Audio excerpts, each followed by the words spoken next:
On February 20th, through Central Military Intelligence Operations, a trusted associate of one of Mencho's romantic partners was located, who transported her to a facility in the town of Tapalpa, Jalisco. At that location, this romantic partner met with Mencho, and on February 21st, she left the property and information was obtained that Mencho, he remained at that location. He stayed there with a security circle.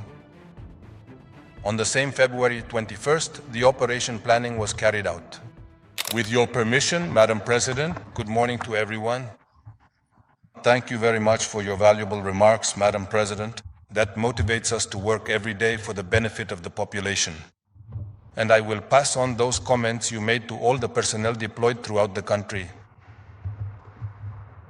Well, regarding the operation that was carried out yesterday, by way of background, I can tell you that Ruben N., also known as El Mencho, head of the Jalisco New Generation Cartel, began his involvement in drug trafficking in the 1990s in Michoacán as a member of the Valencia Group or the Millennium Cartel. Since that time, he has already started to be considered a significant target. Subsequently, in May 2016, the United States added him to its list of most wanted fugitives, and he was wanted by a court in the Western District of Texas. In August 2018, the Attorney General's office offered a reward of 30 million pesos for information leading to the capture of El Mencho. In December 2024, the United States government offered $15 million for information leading to the capture of this individual. With Central Military Intelligence and additional information from the institutions of the Security Cabinet, as well as from United States institutions, the Secretariat of National Defense tracked El Mencho's network of connections until the conditions were right to plan an operation for his arrest. As you all know very well, the intelligence process is very complicated and requires a lot of time. It requires gathering a great deal of information, many data points, and numerous clues from various sources, both national and international. Mexico has agreements, even with other countries and organizations such as Interpol and Europol, among others. We, as the armed forces, have greatly strengthened our relationship with the United States Northern Command, and that exchange of information is extremely important. On February 20th, through Central Military Intelligence Operations, a trusted associate of one of Mencho's romantic partners was located, who transported her to a facility in the town of Tapalpa, Jalisco. At that location, this romantic partner met with Mencho, and on February 21st, she left the property and information was obtained that Mencho, he remained at that location. He stayed there with a security circle. On the same February 21st, the operation planning was carried out. It is doctrinal, it is an axiom of military operations that are conducted. For those carried out by the armed forces around the world, the one who executes the operation must be the one to plan it. In this case, it was the Special Forces personnel and the Immediate Reaction Special Force personnel of the National Guard who planned the operation. That same day, an operational force was organized, made up of 3 components: a ground unit, which consisted of personnel from the Joint Special Force, Army Special Forces, and the Immediate Reaction Special Force of the National Guard, as I mentioned. There was also an airmobile force made up of 6 helicopters and Special Forces personnel.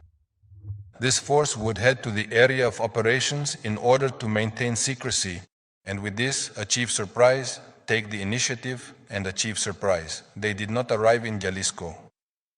This force was under orders, on alert in certain locations in states neighboring Jalisco. And a third component was this specialized military force provided crucial air support, using versatile Texan aircraft from the Mexican Air Force during the mission. Once it was officially confirmed, on the night of February 22nd.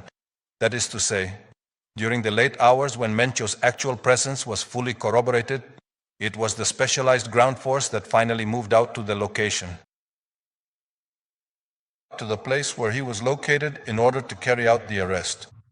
If a perimeter is to be set up, El Mencho has 2 arrest warrants for organized crime. So it was going to be a cordon. We had information, of course, from the aerial platforms that the personnel were armed, so I was going to apply the federal firearms and explosives control law to stop them, also caught in the act. Then it moves. At this point, the security personnel working for Mencho opened fire directly on the military personnel who were stationed at the scene. After the confrontation, Mencho leaves the scene, leaving behind a group equipped with a large amount of high-caliber weaponry. It was truly a brutal and violent attack, systematically carried out by both organized crime personnel and the elite Special Forces military personnel. Despite the intensity of the assault, they successfully repelled the action. They died there. In total, 8 criminals. Yesterday it was reported that there had been 4, because that was the preliminary information we had at the time. As you well know, after the operations are finished, the entire area is then inspected and 4 more bodies were found. 7 long guns and 2 rocket launchers were seized. Of the rocket launchers, one was an RPG type and the other a blindicide. The RPG is a Russian rocket launcher, which, by the way, was the one used in 2015 to bring down an Air Force helicopter in the area of Outland de Navarro, specifically during an operation that had been set up to capture this criminal, was brought down. 8 vehicles were also seized, including 2 ATVs, as well as cartridges and magazines. El Mencho and his close circle fled and took refuge in a wooded area. This cabin complex was located on the outskirts of Tapalpa. So, adjacent to it was a wooded area, and that's where El Mencho and his close circle headed. A perimeter is established and they are pursued. The Special Forces operatives eventually locate him hiding deep among the dense undergrowth. They immediately begin to open fire on the Special Forces operatives. They were carrying rocket launchers as well, but due to the pressure from the military action, they didn't use the rocket launchers, fortunately. However, a helicopter from an airmobile force was hit. This helicopter was forced to make an emergency landing at a nearby military facility in Sayula, Jalisco. That's where this helicopter landed. Fortunately, no military personnel were injured in this action. Subsequently, the military personnel repelled the attack. El Mencho was wounded along with 2 of his bodyguards, and 2 criminals were arrested. More. Yesterday, as reported in the press release, 3 long guns, 2 handguns, a rocket launcher, grenades, magazines, and cartridges were seized. There, unfortunately, a soldier was wounded during the intense conflict. In the first action I mentioned, at the cabins as well. 2 soldiers were wounded there. Once the situation was under control, military health personnel went to the place where Mencho and his security circle were, along with his 2 wounded bodyguards. They determined that it was necessary to evacuate them as they were in very serious condition. Support from a helicopter is requested so it can land and transport them to a medical facility in Jalisco.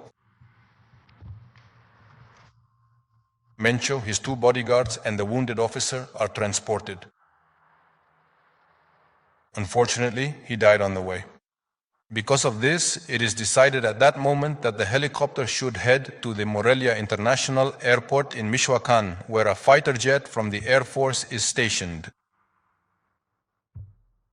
Upon their arrival at the location, they are immediately transferred to the waiting fighter jet, and that jet quickly heads directly toward Mexico City. This strategic decision was officially made because it was no longer considered advisable or safe to travel to Guadalajara, especially due to the significant risk that this dangerous criminal group could potentially carry out even more violent and unpredictable actions against the public. There, in the capital of Jalisco, In addition to this operation, with Central Military Intelligence, information was also obtained that Hugo H., alias El Tuli, who was the logistical and financial operator and Mencho's main trusted person, was in El Grullo, Jalisco. From there, he was coordinating blockades on the roads, the burning of vehicles, attacks on military installations, the National Guard, as well as businesses, government facilities, and so on. And he was also offering 20,000 pesos for each soldier killed to all the members of this criminal group. An airmobile unit of special forces from the paratrooper rifle brigade is deployed. They locate him in El Grullo. He tries to escape in a vehicle, begins to attack the military personnel. They respond to the aggression, and this alleged criminal dies there. A long gun and a handgun are secured from him. He was carrying 7,200,000 pesos and 965,000 US dollars, cartridges, magazines, and the vehicle. The detainees and the items seized were placed at the disposal of the Specialized Prosecutor's Office for Organized Crime of the Attorney General's Office.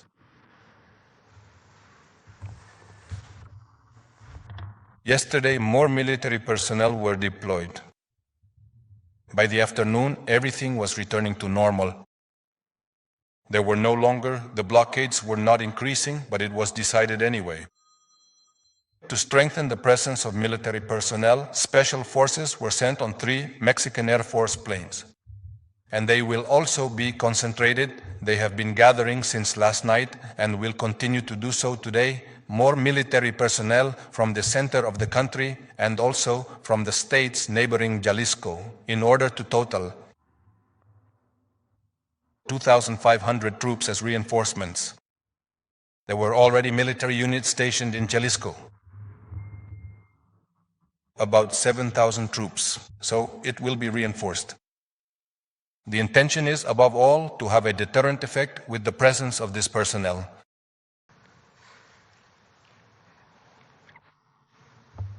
First, I would like to take this solemn opportunity to offer my deepest condolences to the grieving families of our dedicated colleagues who tragically lost their lives.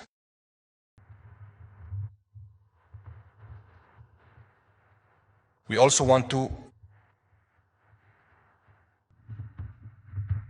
give recognition to our military personnel who carried out a successful operation. It can be viewed from many perspectives, but it is clear that they fulfilled their mission. And what was demonstrated? The strength of the Mexican state. There is no doubt about that. Thank you.